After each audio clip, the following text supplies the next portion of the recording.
Ohm's law, याद है? तो ओम्स लॉ को ही थोड़ा सा मैं आगे लेके जाऊंगा। अब सबसे पहले ओम्स लॉ में हमने एक चीज पढ़ी थी कि in parallel potential remain same but current divided.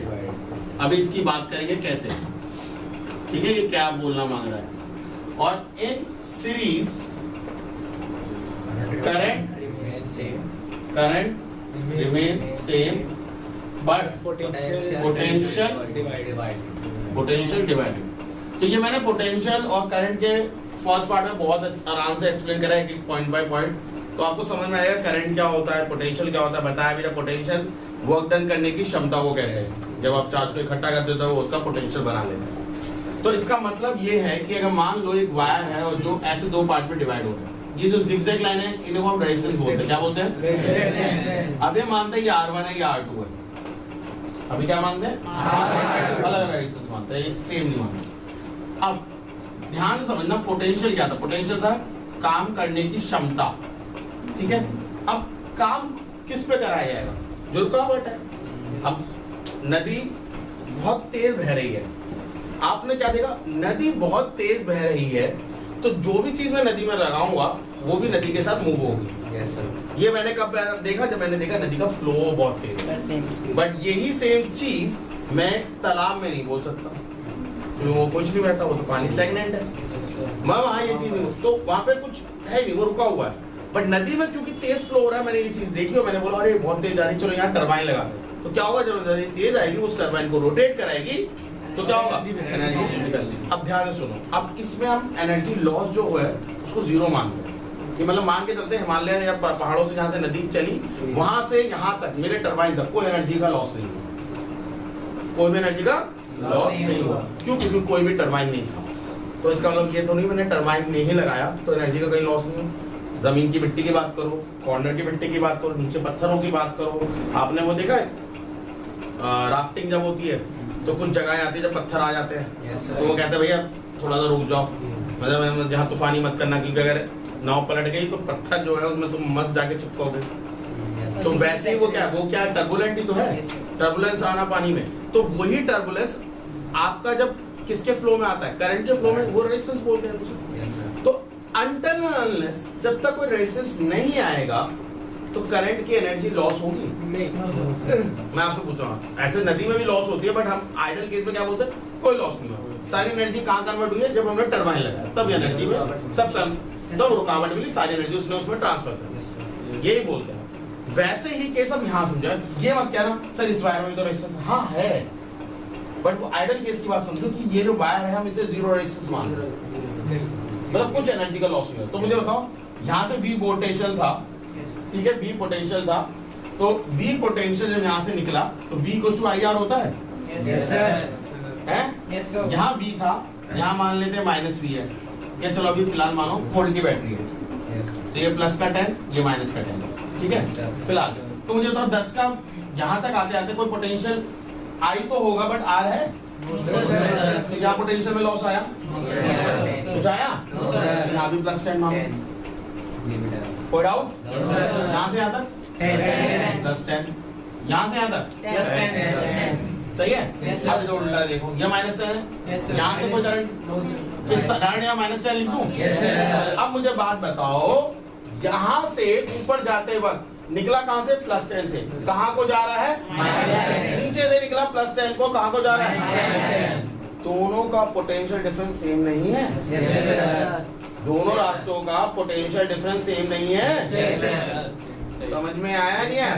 अब इसका एक बेहतर एग्जांपल समझाता हूँ। देहरादून मसूरी देखिए किसी ने? सुना तो होगा। देहरादून नीचे प्लेन है, मसूरी पहाड़ पे है। अब तुम किसी भी रास्ते से जाओ, मसूरी पहुंच गए, मान लो देहरादून से मसूरी कम से कम 2 किलोमीटर या 4 किलोमीटर की ऊंचाई पे है, तो आप किसी भी रास्ते से आप ऊंचे कितने हुए? 2-4 किलोमीटर, मतलब 4 किलोमीटर मान लो तो 4 किलोमीटर हुई तो ऊपर हो, क्या किसी भी रास्ते से जाओ है? हमें मतलब नहीं तुमने कितना फूका पेट्रोल, ऊंचाई कितनी हासिल करी? 4 किलोमीटर। आप यहाँ से जाओ, हाइट का डिफरेंस जैसे हमने अभी लिया था, यहाँ पे पोटेंशियल डिफरेंस है, तो यहाँ पोटेंशियल डिफरेंस क्या है? +10 से -10, तो पोटेंशियल डिफरेंस अगर बोले तो 20, तो 20 वोल्ट आ रहा है, यहां से इसलिए पैरेलल में पोटेंशियल डिफरेंस क्या होता है? ये बात पिक्चर क्लियर हुई है अभी नहीं हुई? अभी भी डाउट है तो बताओ। क्लियर है? अब आ जाओ, V कांस्टेंट है। V क्या है? हमारे मजेदार बात आ रही है। क्या मैं इसे ऐसे लिख सकता हूँ? क्या मैं इसको ऐसे लिख दूं V अपॉन आई? जब ये कांस्टेंट है, इसको मैं लिख देता हूँ कांस्टेंट, तो मैं इसको हटा सकता हूँ और इसकी जगह पे क्या लगा सकता हूँ? प्रोपोर्शनैलिटी। मतलब करंट वहां से जाना पसंद करेगा जहां कम रेजिस्टेंस हो।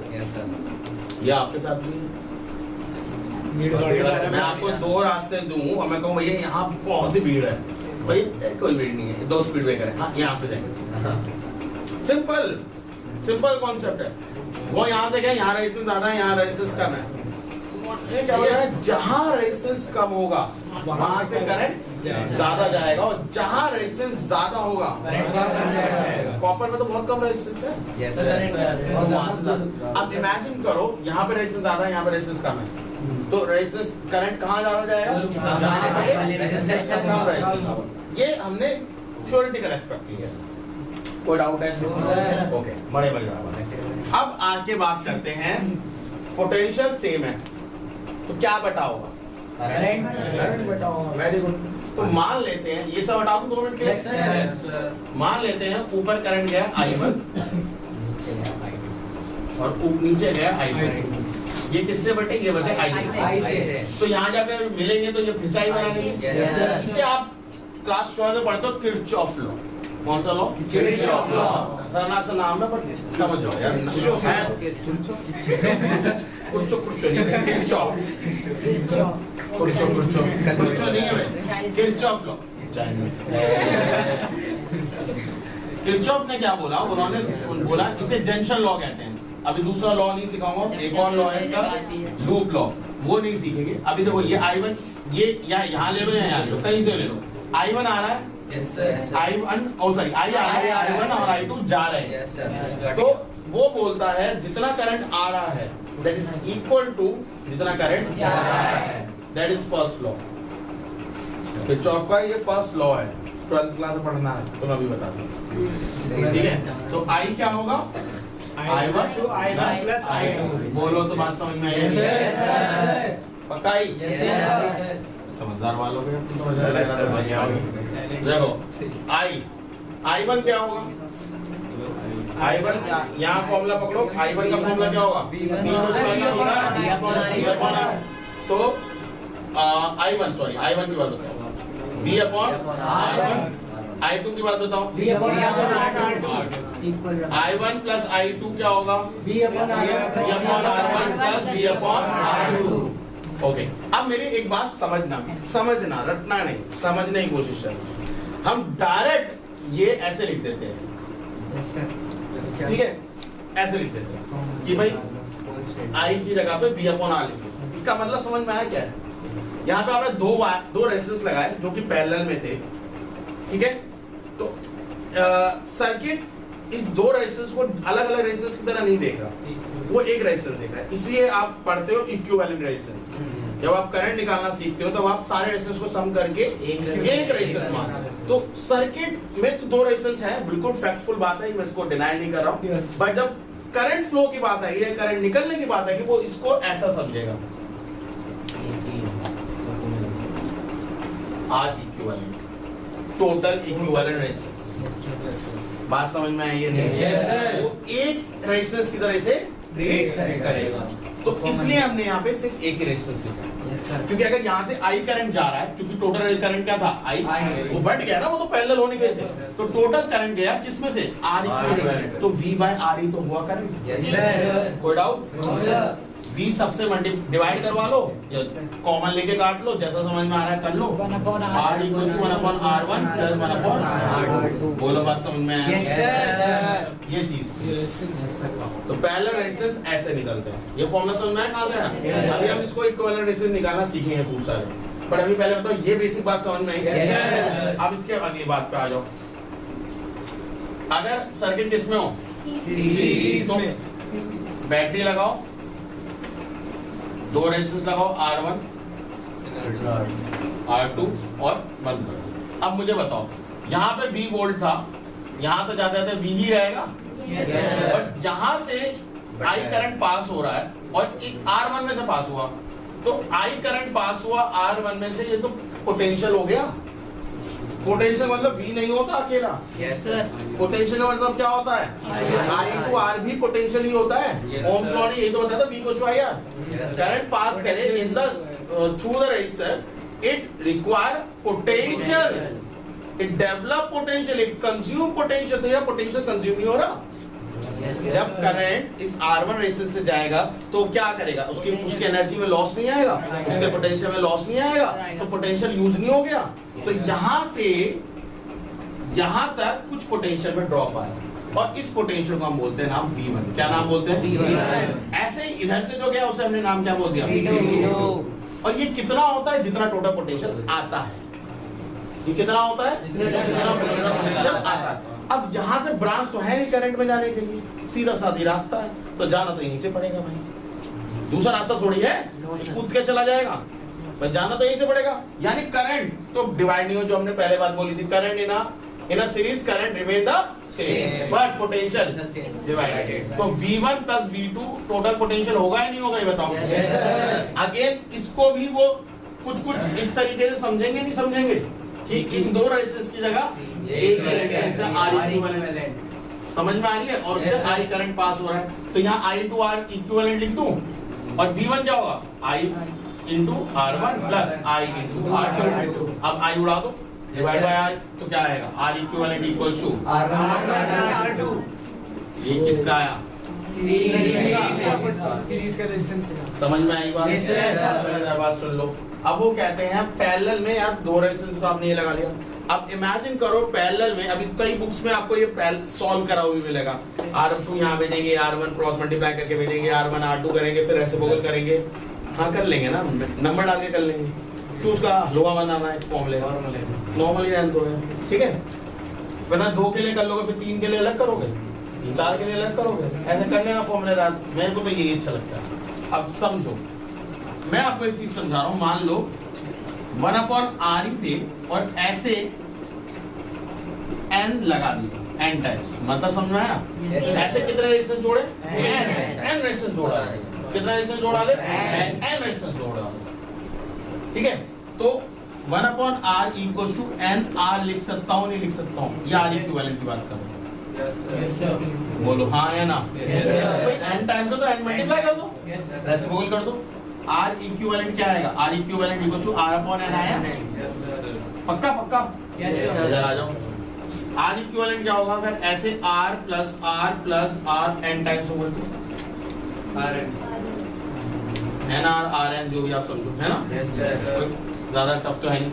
अब मजेदार बात यहाँ पे ये है, आपको दिख रहा होगा, in parallel resistance becomes smaller when two equal resistance become parallel or connected parallel, the equivalent resistance is less than the parent resistance। जो रेजिस्टेंस आपने यूज करा उससे कम हो गया। तो अगर मैं आपको 6 ओम का रेजिस्टेंस दे दूं, अगर केस स्टडी आ सकती है आपके लिए कि 2 6 ओम के रेजिस्टेंस दे दिए, बट आपको यूज करना था 6 से कम, तो क्या करेंगे, हमने पैरेलल में लगा के फिर सर्किट में 3 ओम हो जाएगा ना, वो 3 ओम हो जाएगा, समझ में आया। अगर मैंने आपको 2 रेजिस्टेंस दे दिए, जो आपको चाहिए एक्चुअल में उससे ज्यादा है, बट आपको तो कम रेजिस्टेंस चाहिए, तो आप क्या करिए, पैरेलल में लगा देंगे। अगर आपके पास एक ही रेजिस्टेंस है, 3 ओम 4 ओम 5 ओम, बट आपको बहुत ज्यादा रेजिस्टेंस चाहिए, ऐसे ही है, बट तो क्या करो। अब इसका एक सिंपल सा एग्जांपल बैटरीज में होता है, बट आपको समझाना चाहता हूँ। जब आपको पता है कि भाई ये 9 वोल्ट की बैटरी से चलेगा, मुझे नहीं पता आप में से किसी ने जुगाड़ करा है नहीं करा, मैंने तो खूब करा।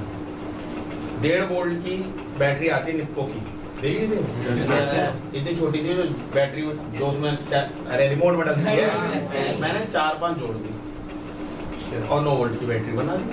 जितनी बड़ी बैटरी आती है काम कर रही थी, तो मैंने क्या करा, एक सेल जोड़ा, दूसरा सेल जोड़ा, तो सबके EMF क्या हो गए, ऐड हो गए, सीरीज में लगा दिया।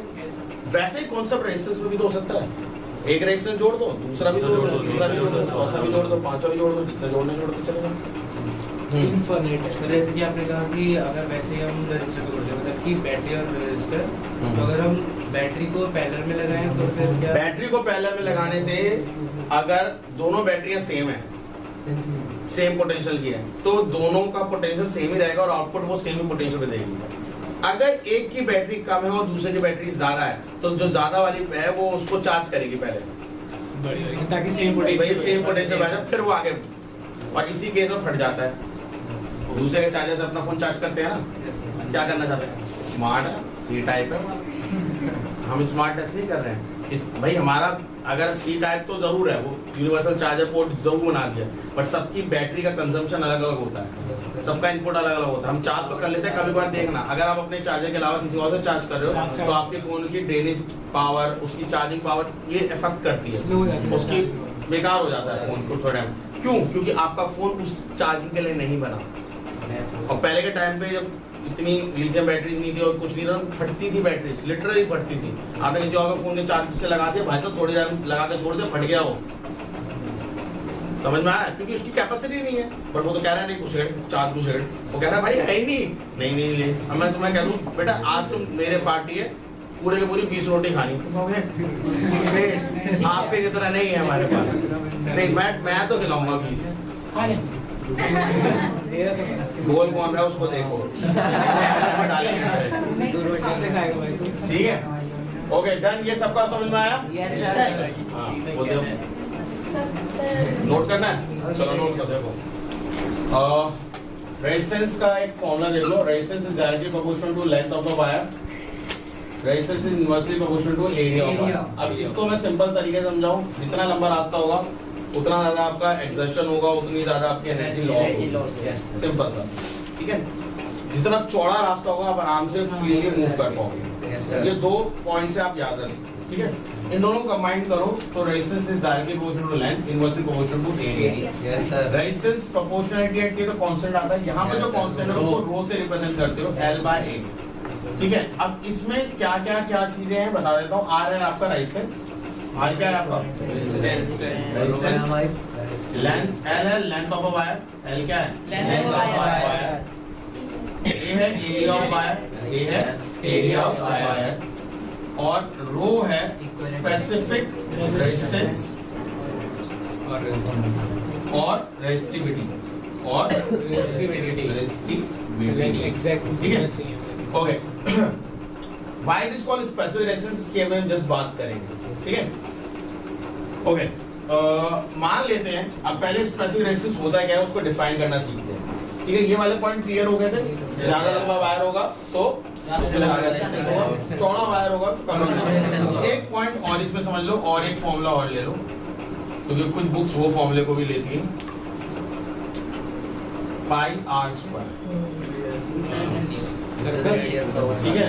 तो आर, क्योंकि वायर हमेशा सिलेंड्रिकल शेप में होते हैं, तो आर स्क्वायर, ठीक है। तो ये भी आपको पता होना चाहिए क्यों, ठीक है, ओके। कोई डाउट तो नहीं है ना इसमें? अच्छा, वायर सिलेंड्रिकल शेप में क्यों होता है सर? बिकॉज सर्कुलर शेप में, और सर्कुलर को 3D दे दो सर्कल ये जिसमें सबसे ज्यादा एरिया कवर होता है इंस्टेड ऑफ अदर शेप्स।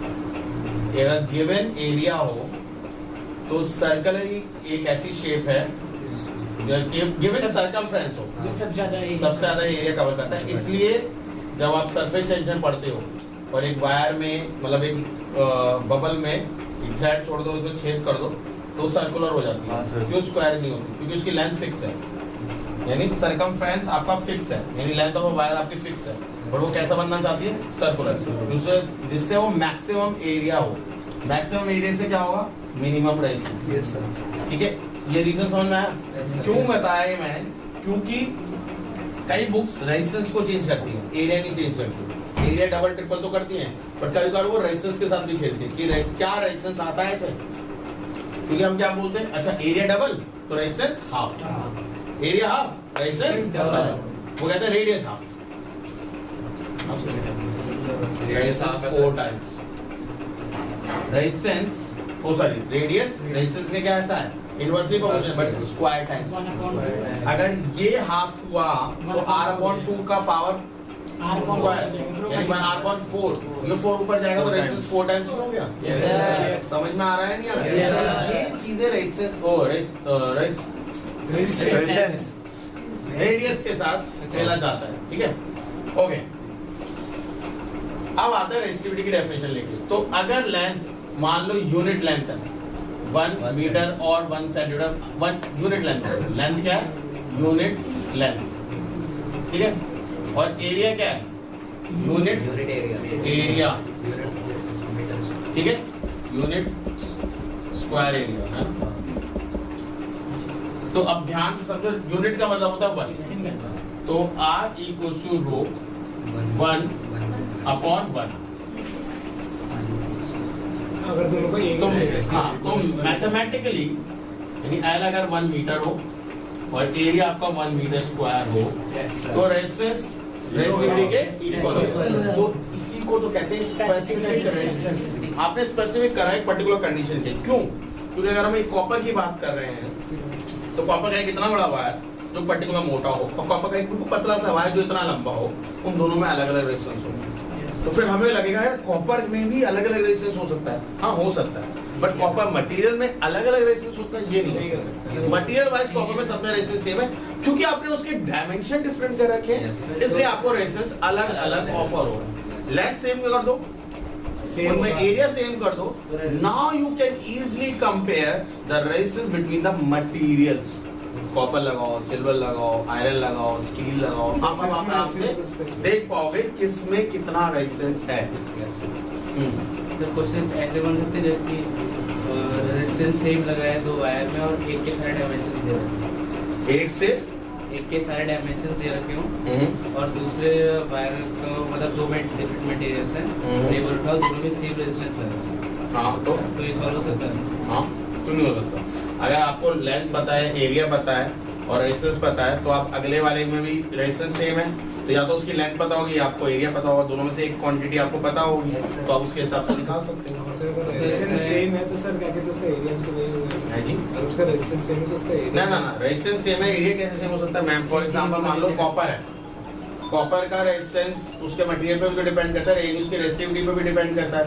अब वो इतना बड़ा वायर कॉपर का कुछ रेजिस्टेंस बना रहा है, जरूर जरूर वो आयरन का भी इतना बड़ा वायर बना है, आयरन का थोड़ा छोटे में बन जाएगा। तो मटेरियल पे भी डिपेंड करता है। देखो ना, ये रेजिस्टिविटी भी तो है, रेजिस्टेंस नहीं अकेला डिपेंडेंट है, रेजिस्टिविटी भी है।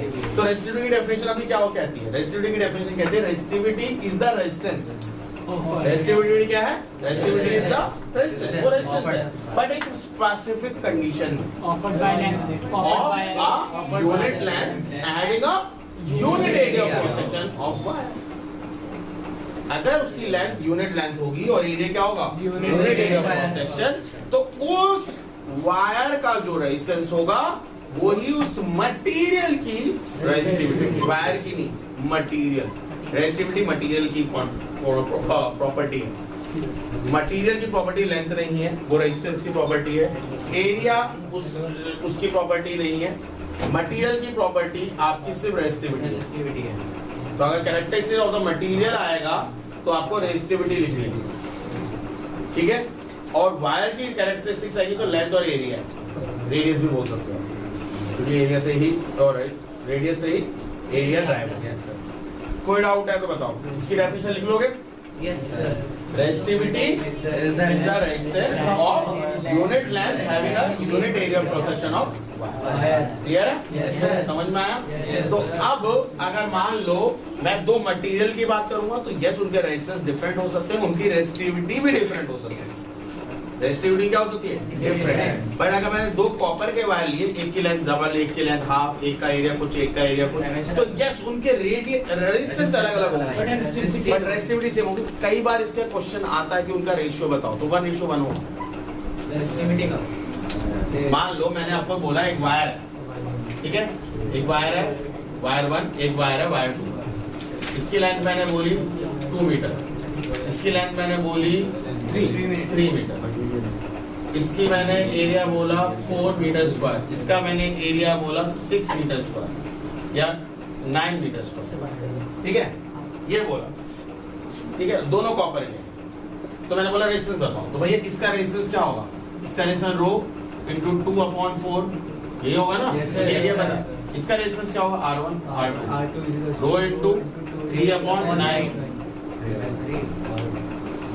तो R1 equals to rho by 2, R2 equals to rho by 3, rho से रो गया तो ये ऊपर क्या है, ये नीचे आया। तो R1 रेशियो R2 कितना आया, 3:2 ऊपर जाएगा। बट अगर ये तो रेजिस्टेंस का रेशियो है, बट अगर मैं इसमें रेजिस्टिविटी का रेशियो दूं 1:1, क्योंकि दोनों कॉपर हैं, मटेरियल सेम रखे हैं और ऐसे क्वेश्चंस आते हैं बोर्ड में। क्लियर है? Yes sir. रेजिस्टिविटी क्लियर हुई? Yes sir. इसी को स्पेसिफिक रेजिस्टेंस भी कहते हैं। ठीक है, अब SI यूनिट क्या होती है इसकी? SI यूनिट तो देखो SI यूनिट बहुत सिंपल है। ये क्या है, मैं रेजिस्टिविटी का फॉर्मूला बताता हूँ, resistance into area upon length, ये हो जाएगा ओम। एरिया किसमें लगता है,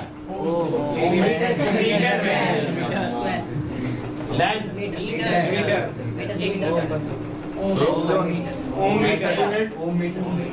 of resistance or resistivity is clear है? Yes sir. ओके, इसके बाद एक और चीज इसमें सीख लो, वो उसका करो, रेजिस्टेंस किस पर डिपेंड करता है, लेंथ एंड एरिया। अगर लेंथ इनटू एरिया कर दूं that become volume. Yes sir. यानी अगर मैंने आपको एक वायर काट के दे दिया तो आपके पास उसकी फिक्स वॉल्यूम है। समझो इस चीज को, बहुत बड़ी बात है। आपके पास मैंने एक वायर काट के आपको दे दिया तो आपके पास उसकी क्या है, फिक्स वॉल्यूम। आपकी वॉल्यूम फिक्स है उसकी। ठीक है, तो अब ध्यान से सुनो, मैंने अगर वॉल्यूम कांस्टेंट है, इधर देखो ध्यान से, V क्या है, कांस्टेंट, तो मैं फिर से वही करूंगा, length equal to V by A लिख सकता हूँ। L is inversely proportional to area, वही डायरेक्टली टाइम्स होता है। ये क्या होता है, डायरेक्टली टाइम। इसका मतलब अगर एरिया आप डबल कर रहे हो तो लेंथ आधी हो जाएगी। अगर आपने लेंथ को डबल कर दिया तो एरिया, अब ये कैसे होता है क्वेश्चन बताता हूँ। मान लो किसी का रेजिस्टेंस उन्होंने दे दिया, रेजिस्टेंस गिवन है 3 ओम। क्या गिवन है, 3 ओम। अब वो कह रहे हैं कि भाई ऐसा खींचा कि लेंथ बिकम ट्वाइस। क्या हो गई लेंथ, मतलब L मान लो कुछ भी थी, L1 है 2L, जो पहले लेंथ थी L, अब नई लेंथ क्या है, डबल 2L। कोई डाउट इसमें? अब मान लो रेजिस्टेंस क्या था, पहले रेजिस्टेंस था रो L अपॉन A। अब नया रेजिस्टेंस क्या है, R1 क्या है, रो L1 अपॉन A। क्योंकि बच्चों को क्या लगेगा, अरे एरिया में तो चेंज हुआ ही नहीं। चेंज किसमें हुआ है, लेंथ में हुआ है। क्वेश्चन में तो सिर्फ लेंथ बताया। अब देखो गलती क्या करते हैं, वो इसी को पकड़ते हैं कि चेंज किसमें आया, लेंथ में आया। अब जरा डालो रेजिस्टेंस रो L कितना हो गया, 2L A। इसको सेम कर दो, R1 equals to rho L A into 2 लिख सकता हूँ बगल में। Yes sir. टू बार लिख। अब ये क्या है, ये तो पुराना वाला रेजिस्टेंस है, R1 equal to R into 2, यानी रेजिस्टेंस में क्या हो गया, दुगना हो गया। यही पकड़ेंगे, गलत है। क्योंकि अगर लेंथ डबल हुई है तो इमेजिन करो एक रबर को आप खींचते हो, अब खींचते तो वो पतली नहीं हो जाती। ये चीज क्वेश्चन में मेंशन नहीं होती, और क्वेश्चन में मेंशन ना होने की वजह से बच्चे इसको पकड़ते भी नहीं। आपको समझना है, लेंथ डबल हुई है तो उस वक्त एरिया हाफ गया होगा। समझे? Yes sir. तो एरिया इज 2, तो ये 2 कहाँ जाएगा, ऊपर, क्या हो गया 4। तो नया रेजिस्टेंस क्या है, 4। अब डोंट गेट कंफ्यूज, वो कहें कि एक वायर है, डोंट गेट कंफ्यूज कि अगर कॉपर का एक वायर है, उसका कुछ रेजिस्टेंस है और उसका रेडियस हम डबल कर दे, ठीक है, तो रेजिस्टेंस। तो बच्चे कंफ्यूज क्या होते हैं, जब रेडियस डबल होता है तो जब वो क्वेश्चन बोलो रेडियस डबल कर रहे हैं, तो रेडियस डबल करने का मतलब है कि वायर की लेंथ को सेम रखा गया है। ठीक है, तो जब वो बोलते हैं रेडियस डबल करा है या डायमीटर डबल करा है, तो उस वक्त याद रखना कि एरिया, क्योंकि पाई आर स्क्वायर होता है तो वो 4 टाइम्स हो जाएगा। अगर रेडियस 3 टाइम्स हुआ है तो एरिया 9 टाइम्स हो जाएगा। जो भी रेडियस के साथ आप चेंज करोगे उसका स्क्वायर टाइम्स एरिया में चेंज होगा, और जो भी एरिया में चेंज होगा, क्योंकि रेजिस्टेंस का फॉर्मूला होता है R equals to rho L by A, तो उतने ही टाइम्स 1/, उतने टाइम्स आपके रेजिस्टेंस में चेंज आएगा। उम्मीद करता हूँ ये बात समझ में आई होगी। ये वीडियो में कुछ इंटरप्शन हो गया था वीडियो रुक गया था, तो इस वजह से क्योंकि पॉइंट इनकम्प्लीट था तो मैंने इसे कंप्लीट कर दिया है. Hope you like the video and share this video to with your friends. God bless you, take care, bye bye and study.